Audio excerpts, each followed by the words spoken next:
They posted the group photo on Facebook.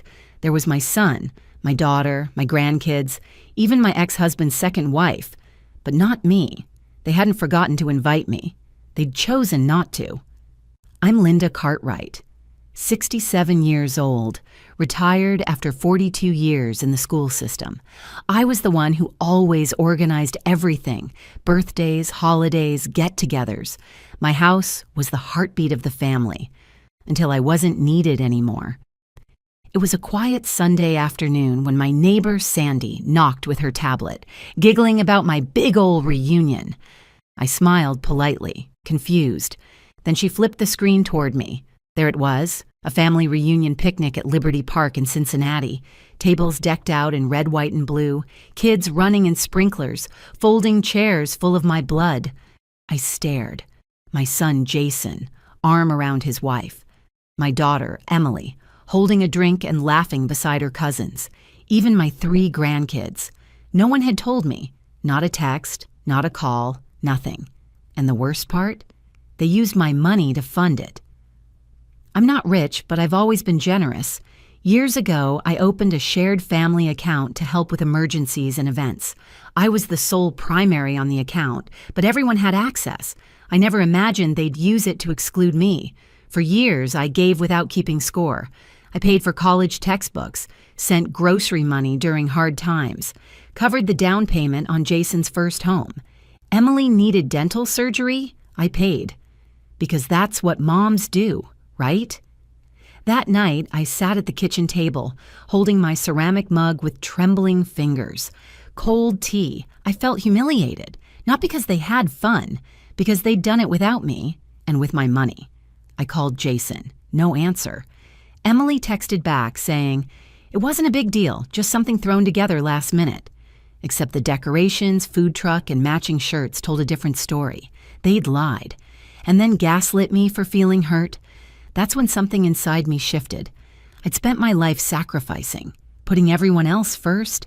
And this was how they repaid me? I wasn't going to scream or beg or cry. No, I was going to remind them who built the table they were now feasting at. And it all began with one click. I didn't do anything rash, not at first. I closed the account with calm fingers, confirming each step like I was paying bills. No drama, no warnings, just silence.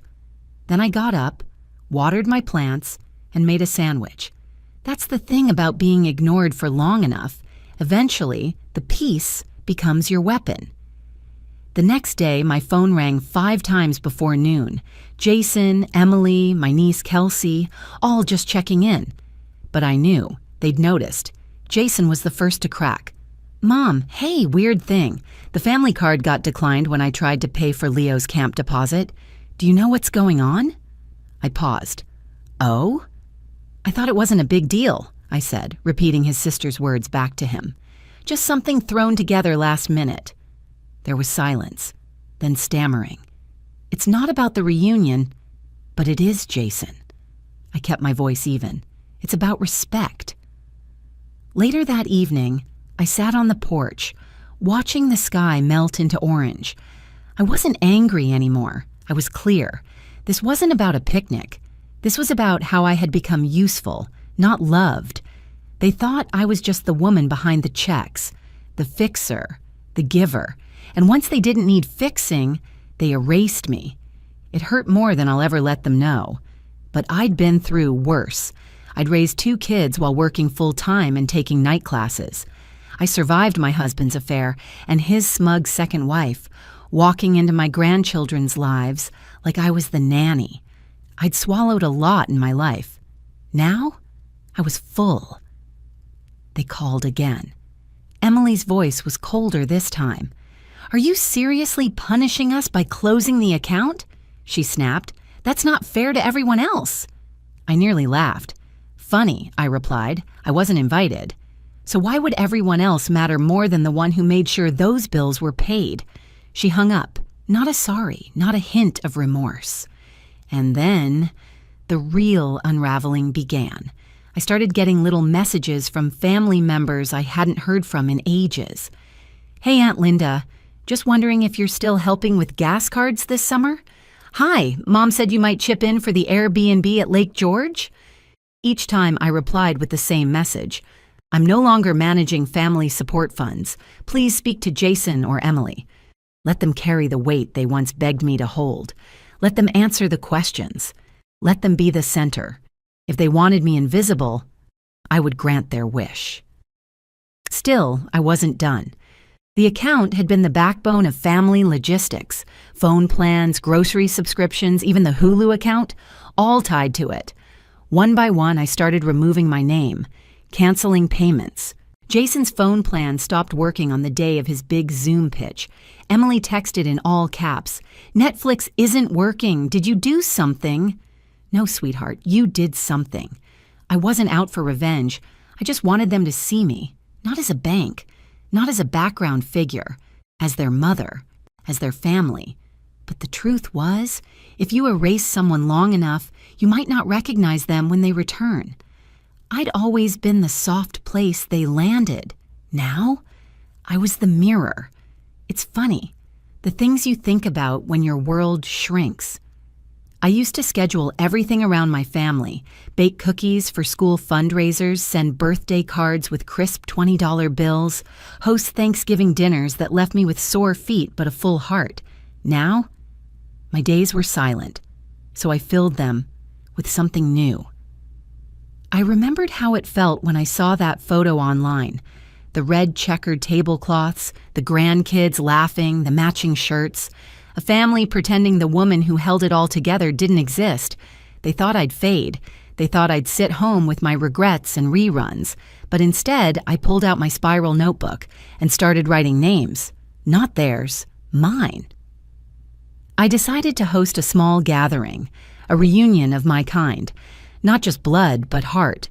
Old colleagues, neighbors who brought me soup when I was sick, friends I met in widow support group, even a former student who once said, "You changed my life." These were people who remembered me, not for what I gave, but for who I was. I booked the community center downtown, the same one Jason's wife once called too run down for our taste. I loved its old brick walls and wooden beams. I arranged catering, real Southern comfort food, fried chicken, collard greens, biscuits. I paid for it myself, from my private account, the one they never knew about. Then I printed invitations, simple gold-lettered cards that said, "You are invited to a gathering of gratitude and grace, hosted by Linda Cartwright. No RSVP required, no matching shirts, no fake smiles." I spent days assembling gift bags, each one with a handwritten note, a photo memory if I had one, and a little jar of homemade jam. I didn't post anything about it online. I didn't tell Jason or Emily. They weren't invited. The day came, and it was perfect. Warm breeze, golden sunlight pouring through the high windows. My guests arrived one by one, bearing flowers, hugs, stories. It wasn't loud, it wasn't grand, but it was real. At one point, Mrs. Hill, my old neighbor from when we lived on East Elwood, hugged me and said, "Linda, you still have so much love around you. Don't ever let your children convince you otherwise." That moment nearly undid me, but I smiled and squeezed her hand, because she was right. I didn't need to beg for a seat at someone else's table. I'd built my own. And yet, that night, I sat in bed scrolling through social media. Nothing from Jason, nothing from Emily. But then I saw it, a post from my granddaughter, Megan. "Wish Grandma had been at the reunion. It felt weird without her." Tears filled my eyes, not because of regret, but because of hope. Maybe she hadn't forgotten. Maybe, just maybe, she was starting to notice the cracks too. Then came the twist I hadn't expected. A knock at the door the following afternoon. Jason, holding a grocery bag and looking more tired than I'd ever seen him. "Mom, we need to talk." Jason sat across from me, hands clenched, staring down into the steam of the coffee I'd just placed in front of him. My son, my firstborn. The same boy who once cried in my lap after scraping his knee. Now a man in his 40s, looking like he'd run out of words. Good. It was time I used mine. "I know you're upset," he started, cautiously. "We just thought, with your back problems, you wouldn't want to travel." I tilted my head, my eyes narrowing. Jason. The reunion was 20 minutes from my house. He flushed. Emily said maybe it'd be too much for you, and I don't know, everyone sort of assumed. No, I said, my voice steady but sharp. You didn't assume. You decided. He blinked. I leaned forward. You all decided I wasn't needed. You used my money. You made memories. And then you posted about it like I was already dead. Jason opened his mouth, but I raised a hand. Do you have any idea how that felt? He looked down. I'm sorry, Mom. It wasn't supposed to be personal. I felt something in me snap, not in rage, but in sorrow. Jason, when did I stop being personal to you? I stood up, walked over to the bookshelf, and pulled out an old photo album. I flipped through pages of pool parties, holiday dinners, school projects, me holding babies, me baking cakes, me showing up. I said it in front of him. I have spent decades being the one who showed up. Even when your father left, even when I had nothing, I made sure you and your sister never felt it. And now, you exclude me from the very thing I lived my whole life for. Family. He sighed, rubbing his temples. I didn't think it would matter this much. I nodded slowly. Of course not, because I've never let it show when it mattered to me. I just kept giving, paying, solving. He looked at me, his expression beginning to crumble. I didn't mean to hurt you, Mom. I nodded again. But you did. We sat in silence for a long time. Then he asked, Is this about the money? I laughed, soft, bitter. It's never been about the money, Jason. That was just the tool you used to forget me. I paused. But now that you ask, yes, you don't get to use what I built to shut me out. He swallowed hard, and I could see the guilt washing over him. But guilt wasn't what I wanted anymore. I didn't need him to be sorry. I needed him to remember who stayed, who sacrificed, who mattered, even when it was inconvenient. He finally asked, What do you want from me, Mom? I looked at him, really looked. This man I had raised, this man I didn't recognize anymore. I want the truth. I want to know when I became too much trouble, too embarrassing, too old for the pictures. He didn't answer, which frankly said enough. He stood, and before walking out, he muttered, I'll talk to Emily. Maybe we can fix this. I shook my head slowly. No, Jason, I'm fixing it. You'll just have to learn to live with the cracks. A few days passed in silence. No calls, no texts, no apology. But then, on a quiet Thursday afternoon, my doorbell rang. And this time, it wasn't Jason. It was Megan, my oldest granddaughter, 14 years old, all awkward limbs and anxious eyes, holding a small paper bag. Hi, Grandma, she said softly. Mom doesn't know I'm here. I blinked, heart catching in my throat. She stepped in before I could speak and looked around the living room like it was sacred ground. I brought you snickerdoodles, she mumbled, handing over the bag. I baked them, from your old recipe. I smiled as I opened the bag. They were a little overbaked, but the gesture warmed me deeper than anything had in weeks. Thank you, sweetheart, I said, gesturing for her to sit. We sat across from each other, the silence thick but soft. Finally, she looked up and asked the question I knew had been waiting on her tongue. Why weren't you at the reunion? I closed my eyes for a second, steadying myself, not to protect me, but to speak in a way that didn't damage her. I wasn't invited, Megan. Her eyes widened. What? But why? I gave a small, sad smile. That's something you'll have to ask your parents. But the truth is, sometimes, grown-ups forget who's always been in the background, until the background gets quiet. She stared at me for a long time. Then she whispered, It didn't feel right without you? Mom said you were busy, but I knew that didn't sound like you. My heart cracked open. You noticed that? She nodded, biting her lip. You're always there, for birthdays, for school plays. You always remember what I like, even when I forget. I reached out and took her hand. That small hand that used to fit in mine so easily. "Thank you for coming, Megan. I want you to always remember something, okay?" She nodded. "You don't have to pick sides. You don't have to understand everything right now. Just promise me you'll always pay attention to how people make you feel and how they treat others who love them." She leaned in and hugged me tightly. That teenager who was too cool to even wave goodbye at drop-off just a year ago, now holding on to me like she was 5 again. "I love you, Grandma," she whispered. "Even if they act dumb sometimes, I don't forget." Tears filled my eyes. "I love you too, sweetheart. Always." Before she left, she asked if we could make jam together again sometime. "Not for anyone else," she said. "Just for us." I laughed. "It's a date." After she left, I sat on the porch with a warm cookie and a cold tea. My phone buzzed. A message from Emily. "Did Megan stop by?" I didn't reply. Not because I was cruel, because sometimes silence speaks louder than any confrontation. They wanted me silent for the reunion. Now they'd learn what silence felt like. But in the quiet, I realized something important. I hadn't lost everything. I hadn't lost everyone. I still had a legacy, a thread, a spark, and that was enough to keep my fire going. The morning after Megan's visit, I woke up lighter. Not happy, not healed, but clear.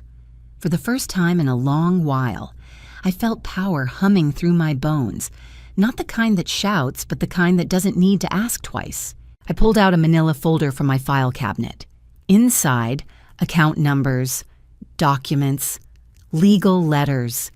Years of quietly managing things no one else cared about. I'd set up the family mobile plan, the car insurance bundle, even Jason and Emily's shared roadside assistance account, years ago when they were both too broke or too distracted to manage it themselves.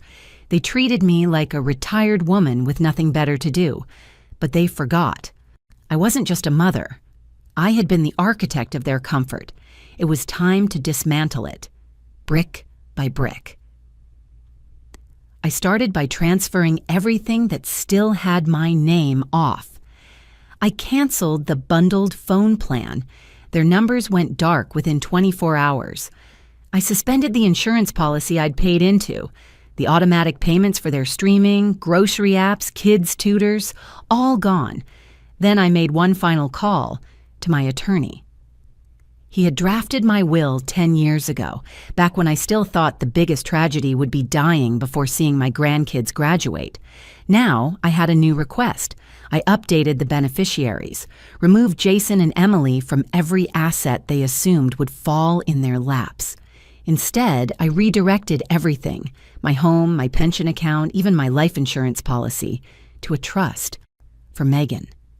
Accessible only when she turns 25, and only if she remains in good standing.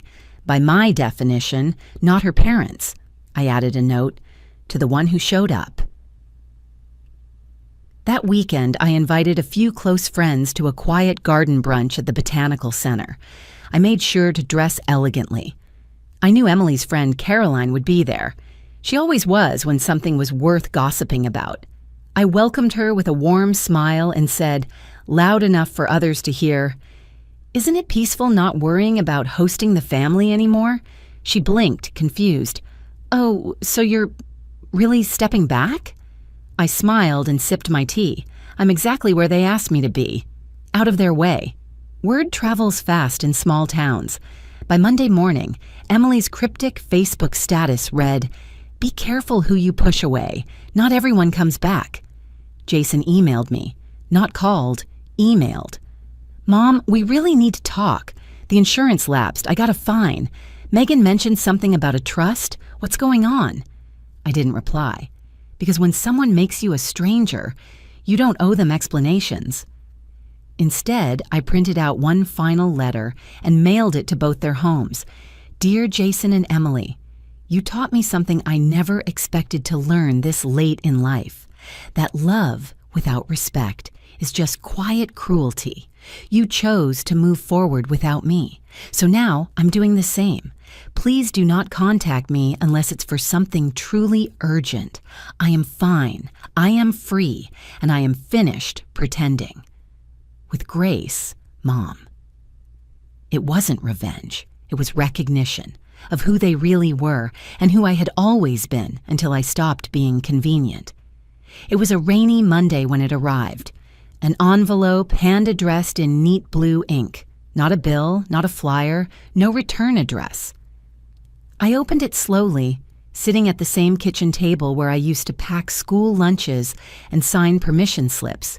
Inside was a folded piece of paper.